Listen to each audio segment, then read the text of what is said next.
할렐루야, 주님을 찬양합니다. 여러분, 새 성전에서 예배 드리니까 어때요? 너무 좋아요. 근데 입술만 좋은 것 같아요, 입술만. 이런 예배 초소를 우리가 상상도 못 했잖아요. 그래서 이게 모든 것이 하나님의 은혜고요. 그래서 이제 마무리를 다 되어지고, 이제 다음 주에 의자만 들어오면 이제 완성이 되는데, 이 공사를 하면서 여러 가지 하나님의 역사하심이 있었어요. 근데 그 역사하심이 다 보면은 공통점이 있어요. 하나님의 일하심에 있어서 공통점이 있는데, 첫 번째는 우리가 저쪽 우성 아파트에 있는 그쪽으로 가려고 했었죠. 그런데 다 됐는데 하나님께서 그것을 막으시고, 그리고 이곳으로 하나님께서 인도하신, 그런데 처음으로 하나님이 그것을 놓고 기도하다가 또 이곳으로 오는 과정 가운데, 그것이 좌절되는 과정 가운데 그 시간들이 있었죠. 도대체가 교회를 다 안 주려고 하는데, 믿는 사람도 안 주려고 하는데 우리가 어디 가서 예배 초소를 만들고 또 하나님 앞에 예배를 드릴까라고 하는 것에 있어서 굉장히 낭망되는 시간들이 있었죠. 그 시간 이후에 하나님께서 이렇게 좋은 처소를 연결시켜 주시는 하나님의 일하심이었습니다. 그 다음에 또 우리가 인테리어를 하려고 하는데, 그 첫 번째 그 인테리어 하는 분이 너무나 과하게 우리에게 요구하는 바람에 우리가 그것을 부응할 수 없는, 함께 갈 수 없는 그런 상황 가운데서 우리가 또 낭망의 시간들이 있었죠. 그때 하나님께서 준비된 분을 또 만나게 하셔가지고 정말로 헌신적으로 수고를 많이 하셨어요. 보이지 않는 곳까지 엄청난 세세하고 천밀하게 그 일을 해주시는 그 사장님, 그 교회 집사님이신데 너무 감사하고, 저도 그분의 일하는 자세를 통하여서 감동을 받았어요. 우리는 임재교회는 하나님의 감동 있는 교회가 교회 목표인데, 그분이 평신도로서 그렇게 감동적으로 사람의 감동을 주면서 일하는 분을 보면서, 아, 참 하나님의 나라는 살아있고 하나님이 일하고 계시구나라고 하는 것이 거기서 느껴지게 됐죠. 그래서 이제는 인테리어가 다 막바지로 가는데, 중요한 것은 이 음향과 영상이 안 되는 거예요. 이 음향과 영상을 위해서 많은 사람들을 우리가 섭외를 하고 공부도 했고, 그 다음에 또 데리고 모시고 오려고 해도 다 이게 안 돼요. 첫 번째, 그분들은 이게 설치만 해주고 그냥 가버리고, 이 모든 이렇게 조율하는, 선을 연결하는 것을 해주지 않고 갔기 때문에 우리는 선을 연결할 수 있는 사람을, 기술자를 찾는데 기술자가 없는 거예요. 그래서 너무나 많은 고심들이 있었고, 그래서 이제 하나님이 또 그 어느 전도사님을 이렇게 연결을 해 주셔가지고, 목요일 날 와가지고, 아, 그날은 너무 바빠서 스케줄이 있어서 안 되고, 그래서 토요일 날 와서 이렇게 세팅을 다 해준 거예요. 믹서하고, 그 다음에 텔레비전하고, 그 다음에 빔하고, 여기 프로젝터하고, 그 다음에 여기 반주기하고, 이 모든 것들을 이렇게 세팅을 다 해주면서 얼마나 마음이 편한지 몰라요. 중요한 것은 하나님이 인도하시는 사람을 올 때까지 하나님이 기다리게 하신다는 거예요. 어떤 분야든 하나님이 맡기신 자가 있어요. 그 분야에 맡기신 자를 하나님께서 그곳에서 배치하셔가지고 그로 하여금 감당하도록 하나님이 그 일을 행하시는 것을 보게 되는 것입니다. 저는 그래서 하나하나가 우리가 계획대로 되는 것이 아니라 하나님의 계획으로 되어지는 것이고, 그 계획이 바로 하나님이 원하시는 사람을 사용하신다라고 하는 것을 이번에 분명하게 깨달은 바가 되었던 것입니다. 그래서 아무리 기술을 가지고 있다 할지라도 하나님이 허락하지 않으시면 그곳에서 일을 할 수가 없는 거예요. 그래서 우리의 조건은 바로 두 가지인 거예요. 일단 기술을 습득하는 것이고요. 그 다음에 그 기술을 하나님이 원하시는 곳에 우리가 이것을 사용해야 된다라고 하는 그런 내용을 가지고, 아, 하나님의 일하심이 또다시 이렇게 되어지는 것이구나. 그런 그 기간으로 인해 가지고 어쩌면 우리가 순종이 안 된 기간으로 인해 가지고 이렇게 지연되어지고 딜레이 되어진 것이 바로 우리가 살아가는 인간이 아닌가라고 하는 것을 되돌아보는 시간이 되었던 것입니다. 하나님은 완성시키셔요. 그러나 우리는 일을 완성하는 데 목표가 되고 목적이 있지만 그러나 하나님은 거룩하신 방법으로 하나님이 준비된 사람을 통하여서만이 반드시 그 일을 하시는 것이 하나님의 목표라는 것을 우리가 깨닫고 나의 생각과 하나님의 생각이 이렇게 계획이 다르다라고 하는 것을 우리가 인지를 해야 되는 것입니다. 오늘 본문은 우리가 잘 알고 있는 마태복음 28장 16절서부터 20절까지 말씀이에요. 이 말씀의 제목은 제자가 스승이 되기까지. 우리는 예수님의 제자잖아요. 하나님이 우리를 자녀로 삼으셨잖아요. 그런데 여기서 제자의 상태만 있는 것이 아니라 자녀의 상태로만 있는 것이 아니라 오늘 본문을 통하여서 나에게 원하시는 하나님의 뜻이 있어요. 예수님의 목적이 있어요. 그것을 우리가 깨달았기를 원합니다. 이제 예수님의 제자들이 11제자가 됐죠. 그 제자들이 갈릴리에서 예수님이 만나자 이렇게 돌아가시기 전에 죽으시기 전에 말씀하셔서 갈릴리로 갔어요. 그리고 예수님께서 지시하신 산으로 갔어요. 그 산을 우리는 아마 마태복음 5장에 나오는 산상수훈을 거기에서 받을 때 설교를 받을 때 그 산으로 우리는 볼 수 있습니다. 그래서 예수님을 배웠고 이제 모든 제자들이 경배를 하죠. 엎드리죠. 그런데 그 중에 무엇이냐? 의심하는 자가 있다는 거예요. 아니 예수님이 죽으신 거 뻔히 알고 못 박힘 당하신 거 알고 죽어서 3일 동안에 무덤에 갇혀있던 거 알고 그 다음에 또다시 살아나셔서 이렇게 활동을 하시는 것도 보면서도 눈앞에서 목전에서 보면서도 안 믿는 거예요. 이 고질병을 어떻게 해야 될까요? 믿어지지 않는 이 불신앙을 어떻게 깨트려야 될까요? 이게 제자들도 그렇지만 이 시대 사람도 그렇지만 오늘날 우리도 마찬가지예요. 이 문제가 지금 그냥 완전한 핵심이 되는 말씀이 되겠죠. 그래서 의심하는 사람들이 있는데 예수께서 그들 앞에 나와서 말씀을 하십니다. 하늘과 땅의 모든 권세를 아버지가 나에게 주셨다. 예수님이 당당하게 나는 하늘의 권세도 가지고 있고 이 땅의 권세도 가지고 있는 자다 라고 이렇게 당당하게 말씀을 하십니다. 그렇기 때문에 제자들에게 너희는 가서 모든 민족으로 제자를 삼아라. 너희의 목표는 모든 민족이다. 모든 민족으로 제자를 삼아가지고 해야 할 일이 무엇이냐? 아버지와 아들과 성령의 이름으로 세례를 베풀어라. 이 말씀을 하시는 겁니다. 그리고 예수님 말씀하시기를 내가 너희에게 분부한 모든 것, 지금 이 분부하신 말씀이죠. 이 분부한 모든 것을 가르치고 지키게 하라. 그러면서 자 볼지어다 말씀하시면서 뭐라고 말씀하시는가 하면은 내가 예수 그리스도께서 세상 끝날까지 너희와 항상 함께 있으리라 하시니라. 이 말씀이 바로 오늘 저와 여러분에게 주시는 하나님의 말씀인 것입니다. 그렇습니다. 예수님이 지금 당당하게 말씀하신 것 중에 하나가 무엇이냐? 하늘의 권세, 땅의 권세를 내가 다 가지고 있다.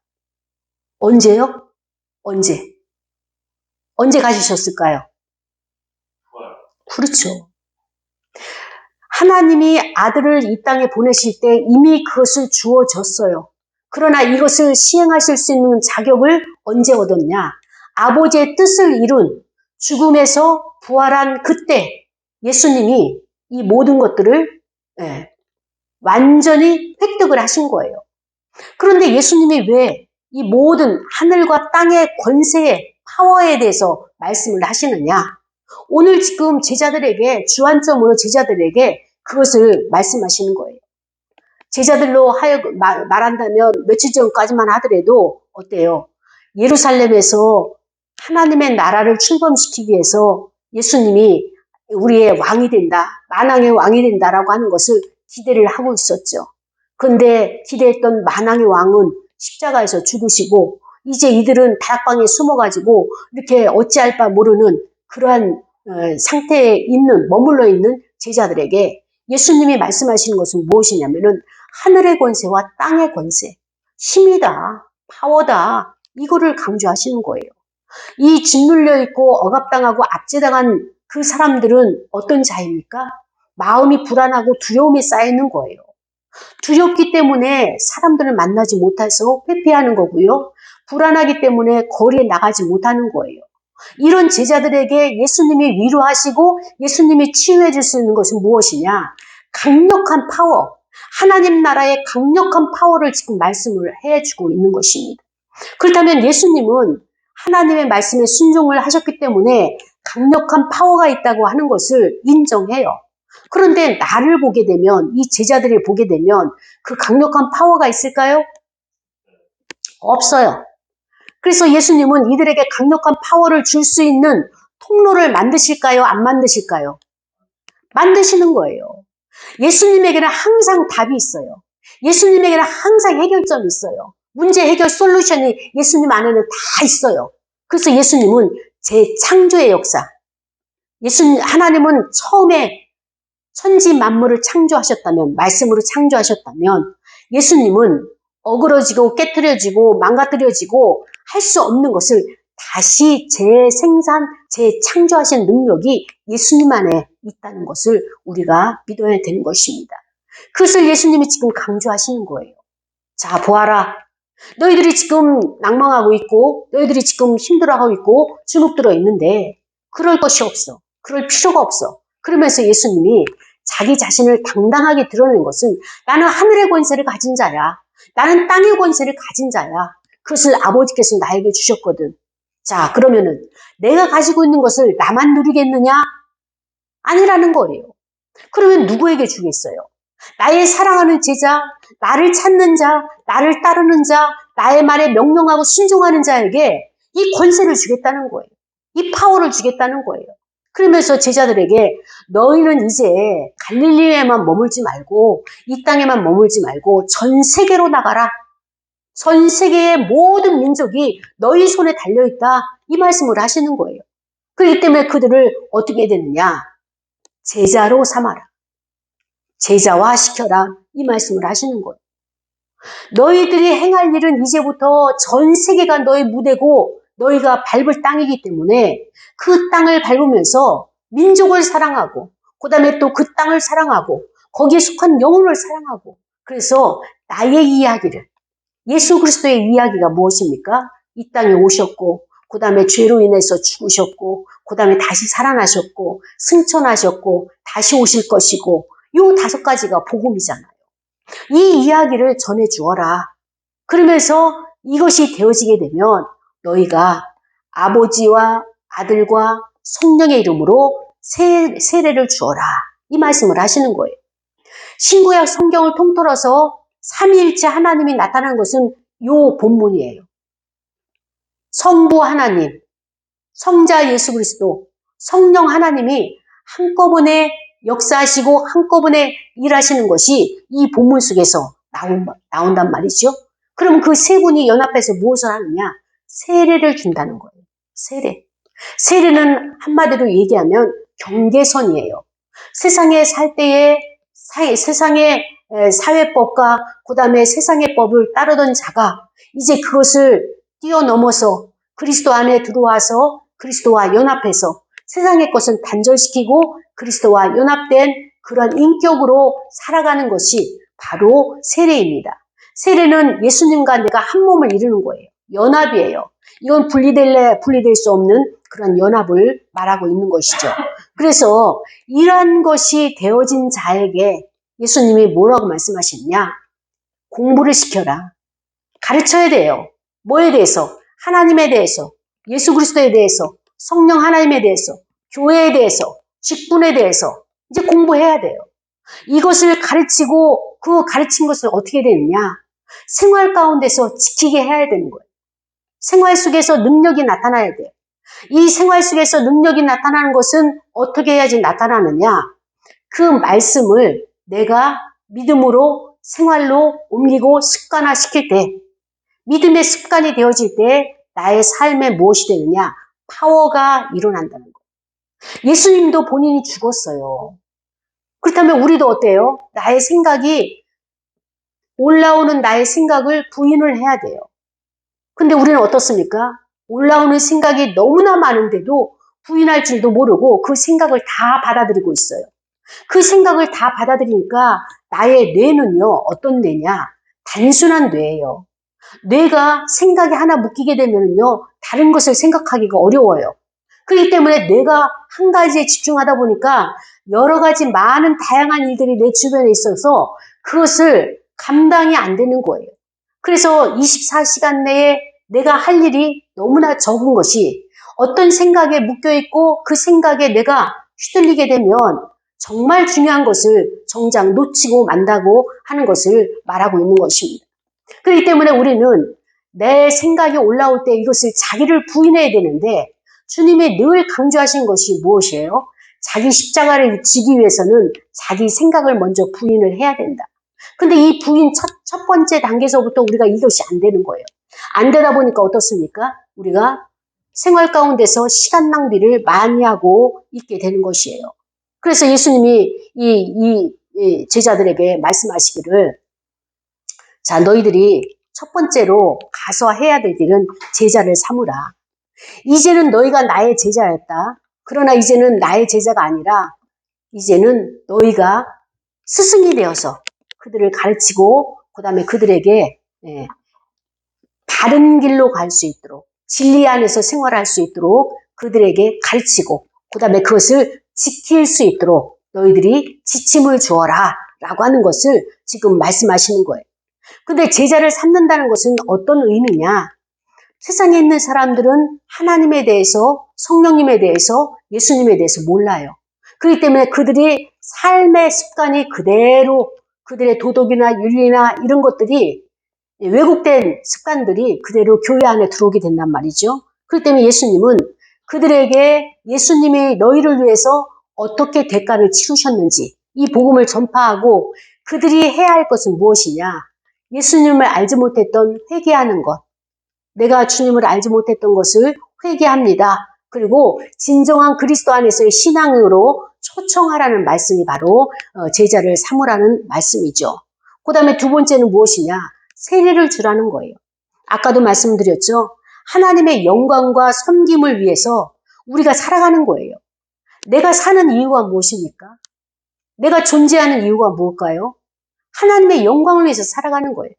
나의 목표가 있기 때문에 목표를 달성하기 위해서 내가 다른 사람보다 잘 살기 위해서 이렇게 살아가는 인생의 목적이 그것이 아니라 나는 이 땅에 온 이유가 하나님의 영광을 위해서 왔기 때문에 나는 하나님 영광을 위해서 얼만큼 영광을 올려드렸는가라고 하는 것을 내가 숙지를 해야 되는 것입니다. 그래서 하나님은 나를 통해서 영광을 받기를 원하셨고 섬김을 받기를 원하셔요. 그런데 내가 진정으로 하나님의 위해서 내가 섬긴 것이 어떤 것을 섬겼는가?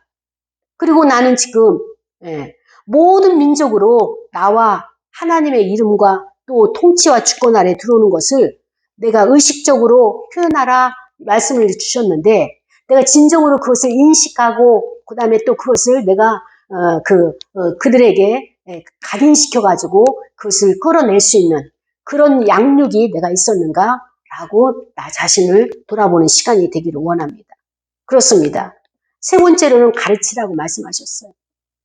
예수님이 우리에게 가르친 것처럼 예수님은 우리에게 양육을 아주 친절하게 그 다음에 또 열심히 양육을 해주셨습니다. 그래서 우리도 이와 같이 배운 것을 가지고 또 말씀을 지키도록 그들의 생활의 지침이 되고 규칙이 되고 생활의 모든 모토가 되고 그 다음에 통치의 말씀이 될 수 있도록 이 말씀을 가르치라는 것을 우리에게 말씀하셨고 또 제자들에게도 말씀을 해 주신 것입니다. 사랑하는 여러분, 예수님은 제자들에게 이 땅에서 어떻게 살아가야 될 것인가를 알려주셨어요. 근데 그 알려주신 것이 첫 번째는 산상수훈이라고 하는 설교를 통하여서 하늘의 나라와 이 땅의 나라에 대해서 말씀을 하셨지만 이제 제자들에게는 마지막으로 예수님이 말씀 분부하신 것이 무엇이냐? 사명을 부여하는 거예요. 왜 예수님이 제자들에게 사명을 부여할까요? 왜 사명을 부여하실까요? 그렇죠. 예수님의 명령은 하나님의 명령은 제자를 삼는 것이지만 우리가 제자를 삼을 때에 제자를 세우기 위해서 우리가 수고하고 애쓸 때에 그때 하늘의 권세와 땅의 권세가 그때 역사하신다는 거예요. 예수님의 비결이 그거예요. 하나님의 말씀을 순종하고 행할 때에 그 역사가, 그 능력이, 파워가 나타난 것처럼 우리의 삶은요, 돈을 많이 벌고 그 다음에 또 내가 좋은 사람을 만나고 모임에 나가고 또 권세를 가지고 여기서 우리가 만족이 있는 것이 아니라 우리의 만족은 복음을 전하고 생명이 살아날 때 세상에서 가장 큰 기쁨이고 만족을 얻을 수 있는 거예요. 가장 우리가 확실한 것은 무엇이냐? 직장에서 승진되는 것, 그 재벌이 되는 것, 이게 중요치가 않아요. 가장 중요한 것은 내 측근, 내 이웃, 내 주변, 아는 지인들 이런 관계를 통해 가지고 낙심된 자에게, 우울증에 걸린 자에게 하나님의 말씀과 또 그의 마음을 읽어주고 권면하고 지지하고 공감해 줄 때 그들의 생각이 편협돼서 한쪽만 보다가 다른 반대편적인 그런 시각을 열어줄 때 그들이 살아나는 것을 볼 수가 있는 거예요. 어느 목사님이 전화를 통화하다가 자기 자신은 굉장히 지금 그 자신감도 없고 그 다음에 또 자기가 하고 있는 그 중직을 잘 감당하지 못하는 그 부족함이 많은 사람이라고 말씀을 하시더라고요. 근데 그분은 어른이세요. 그래서 제가 말씀을 드렸어요. 목사님은 잘 감당하고 계시다고. 하나님이 함께 하신다고.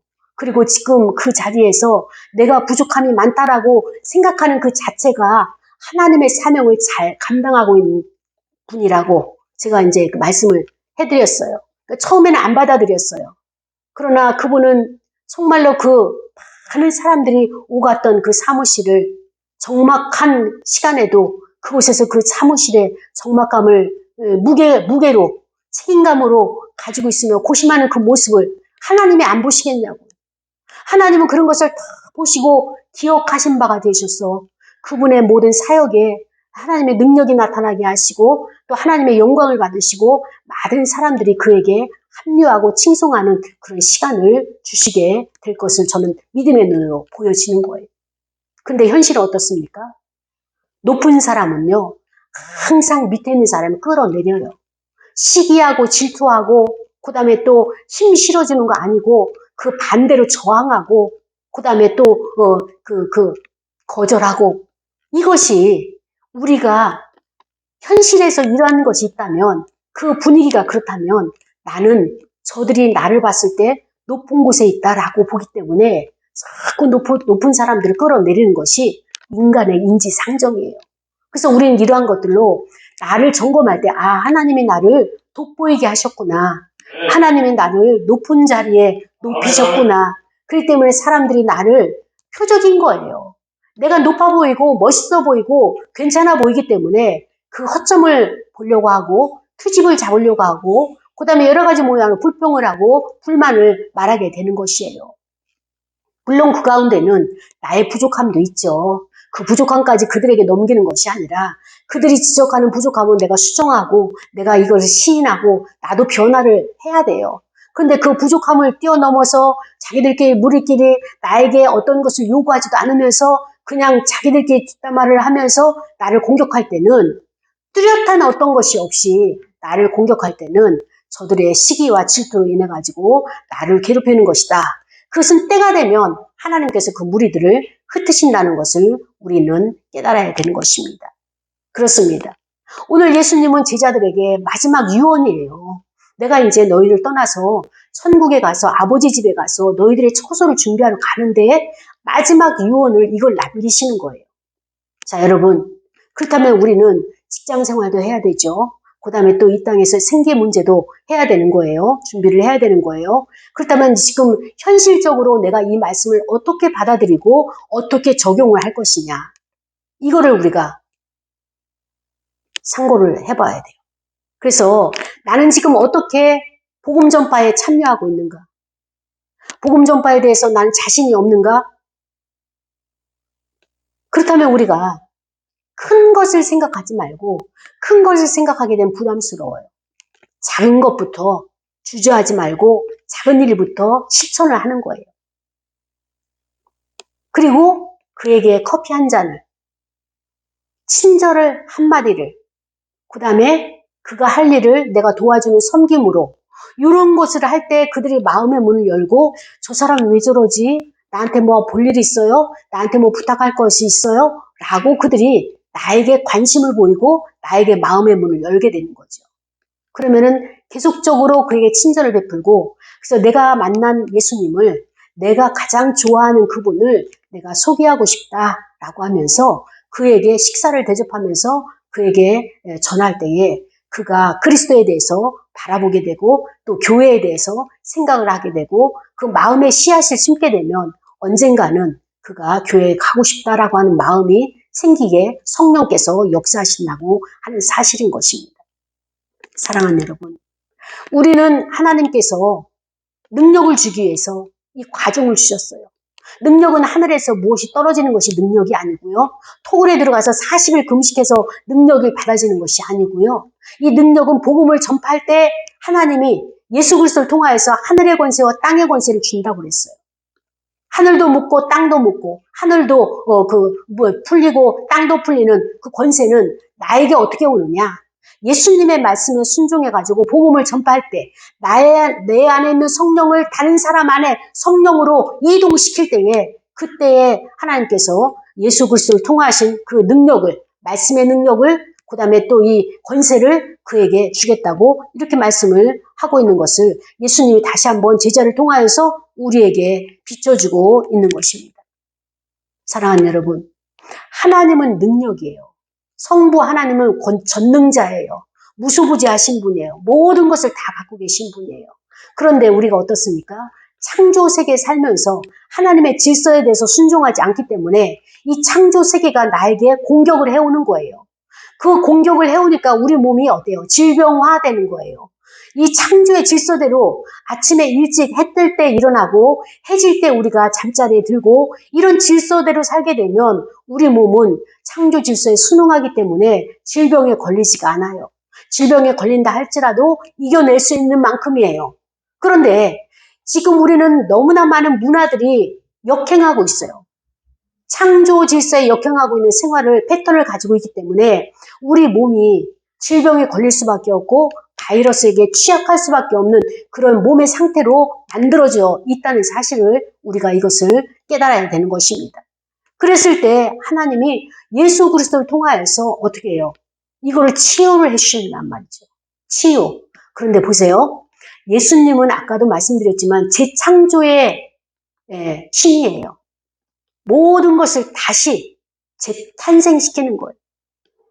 재림주로 오시는 것처럼 재창조하시는데, 재탄생하시는데, 죄로부터 건짐받고 새 사람을 만들고, 우리가 또 이제 그 세상에 속한 그런 것들을 새로운 피조물로 만들어 주시잖아요. 자, 어떻게 할 때 내가 새로운 피조물이 되고 재창조될 수 있느냐? 내 마음이 상했어요. 자존심이 상하고 무시당했고 사회에서 상처를 많이 받았어요. 관계 가운데서 많이 받았어요. 그래서 예수님에게 나와서 나의 고백을 했어요. 예수님, 저 사람이 참 밉습니다. 나를 너무 괴롭힙니다. 근데 사실 어때요? 그 사람이 괴롭히는 것이 아니라 내 안에 그런 그 사람의 유형의 자아가 있어서 그것이 나를 괴롭히는데 우리는 아직 어린아이라서 저 사람 보여지는 사람에게 투사를 하죠. 저 사람이 나를 괴롭힙니다. 그리고 눈에서 그냥 도끼가 나옵니다. 그리고 예수님에게 내가 아뢰죠. 토설을 하죠. 그때 예수님께서 나를 치유를 하실까요? 안 하실까요? 치유하시죠. 근데 어떻게 치유를 하시느냐? 요거를 봐야 되는 거예요. 자, 예수님이 나의 그런 기도를 들으시고 나에게 어떻게 치유를 하시느냐? 자, 예수님이 나에게 찾아오셔서 치유를 하실 때 첫 번째로 무엇이냐? 그를 용서해 주어라. 그를 받아주어라. 그를 용납해라. 이렇게 말씀하신단 말이에요. 자, 그를 용납하고 그를 용서해주고 그를 받아주는 것. 누구죠? 최종 목적은? 나예요. 저 피사체, 보여지는 피사체 저가 아니라 예수님이 우리에게 치유해 주시는 치유의 과정은 용서하라는 거예요. 내가 용서하면 저도 용서되고 나도 용서하는 거예요. 그를 용납하는 것은, 받아들이라는 것은, 거절하지 말라는 것은 그도 내가 거절하지 않고 나도 거절하지 않는 거예요. 근데 우리가 보여지는 사람을, 피사체를 내가 거절한다면 어때요? 나를 지금 거절하고 있는 거예요. 갈등 관계가 있다면 저와 나와의 갈등은 이미 내 안에서 나와의 갈등이 하나님의 말씀대로 살려고 하는 나와, 그 다음에 내 본성, 악한 본성, 죄의 본성을 가지고 있는 나와 갈등하는 문제란 말이죠. 그래서 예수님의 말씀을 순종할 때, 행동으로 옮길 때 치유가 일어나는 거예요. 예수님의 치유 방법이 그거예요. 알고만 있어서도 안 돼요. 지식으로만 알아도 안 돼요. 이론으로만 알아도 안 돼요. 처음에 몰랐을 때는요, 지식으로만 알아도 자유함이 오죠. 그런데 그거는 일시적인 것이고요. 진정한 뿌리까지 치유가 되어 하려면 예수님의 말씀을 행동으로 옮길 때 치유가 되어지는 거예요. 예수님은 지금 오늘 제자들에게도 그렇게 말씀하시고요. 저와 여러분에게도 지금 제자화 시켰기 때문에 똑같이 말씀하시는 거예요.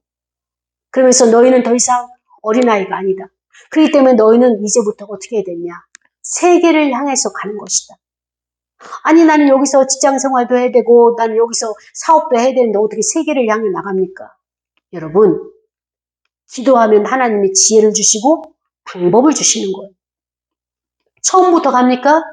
처음에 기도하는 거예요. 하나님 어느 나라를 향해서 기도할까요? 우크라이나, 러시아 전쟁인데 그 나라를 위해서 기도할까요? 아니면 북한을 위해서 기도할까요? 아니면 아랍권을 위해서 기도할까요? 기도하게 되면 나의 마음이 가는 거예요. 아프리카를 향해서 기도할까요? 아프리카는 한 달에 10,000원만 줘도 그들이 영양실조를 걸리지 않는다고 하는데 이렇게 기도하게 되면 나를 쓰기를 원하시는 나라에 나의 마음이 꽂히게 되는 거예요. 그래서 그 나라를 위해서 기도하게 되면 어때요? 감동을 성령께서 주시는 거예요. 그 사람 보지 않았어요. 나라에 가지도 않았어요. 근데 성령께서 나의 마음을 감동시켜요. 그리고 내가 이제부터 그 나라 가기까지 한 달에 아니면 하루에 1,000원 아니면 내가 잔돈 있을 때마다 모으리라 해가지고 그것을 내가 작은 것서부터 모아가지고 어느 날 이것이 꽉 찰 때 나는 그 땅을 밟으리라. 이런 비전들이 이어져 가는 거예요. 처음서부터 큰 그림이 아니라 처음에 하나는 기도예요.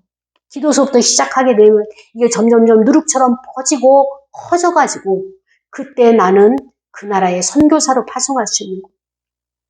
아니면은 외국이 아니라도 우리나라의 민족을 위해서도 기도할 수 있어요. 우리나라에 만나는 사람, 직장에 있는 사람들 다 바친 거예요. 주님이 보시기에는 그들이 너무나 안타깝고 그들의 마음속에 예수님의 복음을 가기만 하면 생명이 살아나는 것. 이것을 우리가 내가 바쁘다는 이유로 신경 못 썼고요. 그 다음에 내 짐이 너무 많다는 이유로 뒤로 미뤘어요.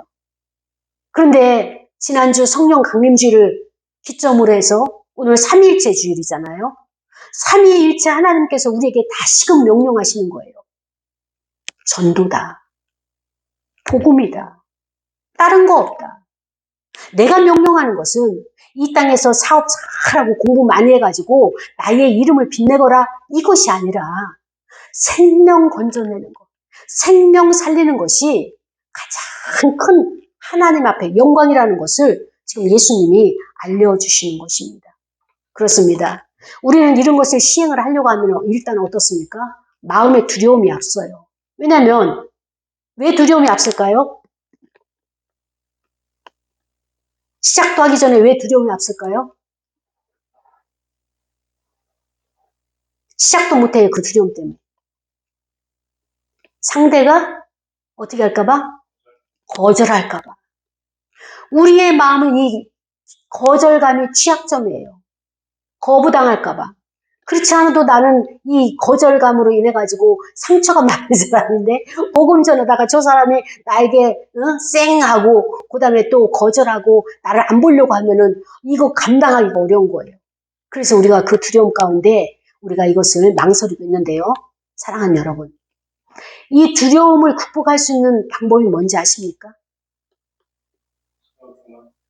사랑이에요. 두려움을 쫓아내는 것은 요한일서의 사랑이에요. 사랑인데 그 사랑이 무엇입니까? 내가 그 영혼을 사랑하는 이 사랑이 있으면 이 두려움을 내어쫓을 수 있는 거예요.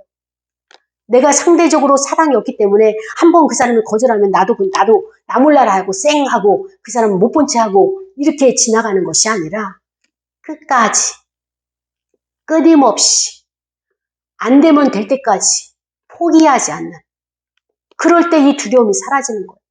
언젠가 하나님께서 열매를 맺게 하시는 거예요. 우리는 그 하나님이 나의 아버지고 그 예수님이 나의 주님이시고 내가 잘못할 때 나에게 다시 손 내밀어 주시고 내가 숨어있을 때, 죄짓고 숨어있을 때 나를 찾아오셔서 놓고해 주시는 그분이시란 말이죠. 그리고 내가 이걸 결단할 때 그때부터 성령께서 파워로, 에너지, 우리에게 역사하시는 거예요. 인간이 생각하는 상상을 초월하는 일들이 얼마나 많이 있습니까? 강을 건너게 하시죠. 죽은 자를 살리게 하시죠. 낭망된 자를 건져내게 하시죠. 이것이 성령께서 우리를 사용하시는 증거란 말이죠. 베드로라고 하는 사람은요, 아주 극심한 박해와 고난을 많이 받았어요. 예루살렘에서 체포되어서 매를 맞았죠. 복음을 증거할 때. 그리고 감옥에 갇히는 그러한 과정도 있었고, 거기서 풀려났어요. 옥에 갇혔다가 천사의 도움으로 이렇게 풀려나는 이런 과정들을 보면서 이 베드로는 고난이라고 하는 것을 이렇게 표현하고 있는 것을 봅니다. 고난이라고 하는 것은 바로 이 믿음이 바로 고난이다. 그래서 평생 고난과 죽음의 위험 속에 살다가 로마에서 베드로는 순교를 했지만 고난은 우리를 단련하는 하나님의 수단이다. 그렇기 때문에 이 고난은 믿음으로 해석하는 것이다. 베드로는 이렇게 말하고 있는 것입니다. 사랑하는 여러분, 우리가 하나님의 말씀을 지킬 수 있는 이 거룩함을 가질 수 있는 비결이 있어요. 그것은 시편 119편 11절에 보면은 이 시편 기자는 이렇게 말했어요. 내가 죄를 지을까 두려워서 하나님의 말씀으로 가득 나의 마음을 채웠습니다. 라고 이렇게 기록을 해놓고 있는데요. 그렇습니다. 하나님의 말씀이 나를 가득 채울 때, 내 마음에 가득 찰 때 우리는 두려움이 사라지게 되는 것입니다. 우리에게 분부하신 것은요, 우리 지역만 아니라, 지역적인 지역만 아니라 모든 민족을 세우라. 이것이 바로 하나님께서 예수 그리스도를 통하여서 저와 여러분에게 분부하신 명령인 것입니다. 사도 바울은 디모데에게 제자 양육을 시켰어요. 가르쳤어요. 그러나 어느 날 디모데가 스승이 되어서 목회자가 되어서 많은 사람들을 가르친 것처럼 오늘 저와 여러분에게 예수님이 말씀하시는 내용이 무엇이냐?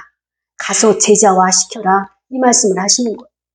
아버지와 아들과 성령 이름을 세례 줄 자들을 만들어서 하나님의 성전 교회로 그들을 데리고 와라. 이 말씀을 하시는 거예요. 그러기 위해서는 제자를 삼을 때 가르쳐야 되고요. 말씀을 지켜야 되고요. 순종이죠. 순종이 없을 때 능력은 나타나지가 않아요. 항상 능력은 순종할 때 나타나게 되는 것입니다. 그러면서 약속이 있어요. 20절에 보니까 내가 너에게 분부한 모든 것을 가르쳐 지키게 하라. 그러면서 볼지어다. 자, 봐라. 이 말씀하시는데 그 보라는 것이 무엇이냐. 내가 세상 끝날까지 너희와 항상 함께 있으리라. 사랑하는 여러분, 우리가 일주일 동안 세상에서 얼마나 많이 지치고 그 안 되는 일 때문에 절망하고 힘들어했습니까? 순간이고 몇 분이고 몇 시간이고 며칠이지만 그 시간은 너무 고통의 시간이었어요. 그런데 예수님은 우리에게 말씀하시기를 나는 하늘의 권세 땅의 권세 다 가지고 있는 자야. 근데 내가 너희에게 항상 함께 있을 거야. 이 하나님이, 이 예수님이 바로 저와 여러분을 지키시고 함께 해주시는데 우리가 왜 이것을 의심합니까? 왜 이것을 믿지 못합니까? 이게 안타까운 것이에요. 내가 하고 있는 일, 여러분이 하고 있는 일, 예수님이 지켜보시고 지금도 지켜주시고 보호하시고 항상 임마누엘 하시는 거예요. 왜? 그 일에 승리하도록. 왜? 그곳에서 하나님의 영광이 나타날 때까지 예수님이 나와 함께 하시는 거예요. 그러니까 우리 주변에 둘러싸인 그 어둠의 세력들, 그거는 비교할 수가 없는 거예요. 예수님이 그들을 다 압제했기 때문에 가까이 감히 나한테 오지 않고 어떻게 해요? 말로만 쏘는 거예요. 말로만.